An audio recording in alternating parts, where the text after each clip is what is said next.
C'est un immense honneur pour moi aujourd'hui de prendre la parole et de parler au nom de l'Association Solidarité et Humanité de France et tous ses membres et de la Fondation Amal El Jazair et tous ses membres ici et en France pour participer à cette cérémonie inaugurale de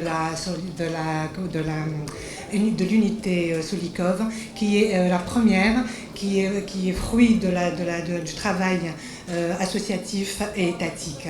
On remercie tout le monde pour y avoir participé. Comme vous le savez, et tous présents ici, on est tous conscients de la difficulté, de la situation très difficile qu'a vécu le monde et qui vit toujours. L'Algérie, à l'instar de tous les pays, a été confrontée au défi de santé, et ce défi ne peut être relevé que par l'union et le travail des bras de ses enfants, de son peuple. Donc nous, en tant qu'association association humanitaire et fondation, on a, depuis le mois de mars, commencé à travailler avec bien sûr notre pays et sur place en France pour nos compatriotes qui ont eu des difficultés pour le rapatriement et pour être dans des circuits. Donc ils étaient livrés à eux-mêmes, et donc on a tout fait pour. C'est juste pour présenter, c'est juste pour dire. Donc nous, on a commencé depuis le mois de mars, on a commencé par nommer une mission, la Solikov, et depuis mars à aujourd'hui, on est à la 7e opération, en passant par le travail local, le travail avec l'Algérie, et maintenant la 6e opération était justement, comme l'avait dit M. Normouche, l'acheminement de 20 tonnes de matériel, et on a équipé à peu près 12 à 13 hôpitaux, et c'est justement l'appel de nos collègues, et comme on a vécu la situation en général, ça vient avec un retard, tous les pays ont été touchés, l'engorgement des hôpitaux, des structures hospitalières, urgences, services de médecine, et donc on a pensé pour proposer à M. Louali ou M. Louali des chapiteaux, et comme par hasard, il n'y a pas de hasard, mais le Dieu fait bien les choses, M. Charfi, Barakallahu fi, a proposé à Chazil cette unité, et c'est parti de là. C'est vrai que quand on a visité, moi personnellement, les locaux la première fois, j'y croyais pas, je suis honnête, j'y croyais pas. Mais c'était l'enthousiasme de M. Charfi, et on le voyait vraiment comme un père, il nous a vraiment encouragés, on a pris confiance, on le remercie, on ne regrette pas. Donc, revenons, on a vu le film de toute l'équipe que vous avez bénévolement engagée et qui a fait du très très beau travail.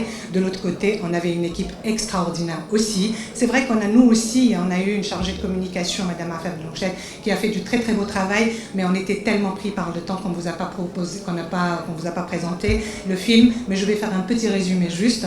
L'équipe n'a pas arrêté, bénévolement bien sûr. Ils ont vraiment sacrifié leur famille, leur travail, leur week-end. C'était vraiment une mission presque impossible.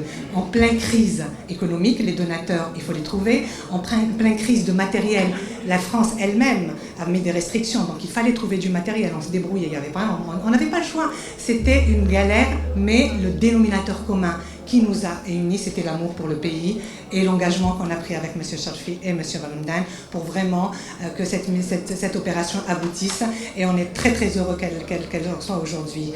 Comme vous le savez, donc les 6 opérations sont passées, la 7e elle est là, et l'effort le plus important qu'on a constaté, et c'est vrai que c'est le bonheur, c'est ce travail mutuel avec nous en tant que société civile et vous en tant qu'autorité. On a eu toutes les facilitations et les facilités possibles, et on vous remercie pour ça, et j'espère que cette unité ne soit pas, c'est la première dans ce mode, mais qu'elle ne soit pas la dernière. Moi, le souhait que j'ai, et le souhait de toute notre équipe, c'est qu'on soit un exemple, que toutes les autres associations, et toutes les autres fondations, toutes les autres organisations font pareil, faire même mieux que nous, travaillons ensemble. Le cancer, la Covid, comme disait Monsieur le ministre, c'est transitoire, c'est une épidémie. Aucune épidémie n'a perduré. Elle va passer, c'est sûr.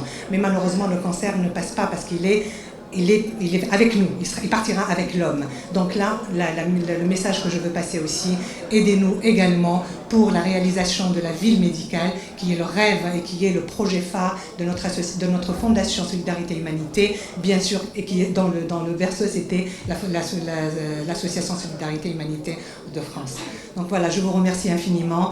Je finirai par la citation de Christian Crossman. Le succès ne se rêve pas, il se construit. Donc ensemble, construisant, l'Algérie a besoin de nous, avec les différents, les laisse de côté, on travaille ensemble pour réussir.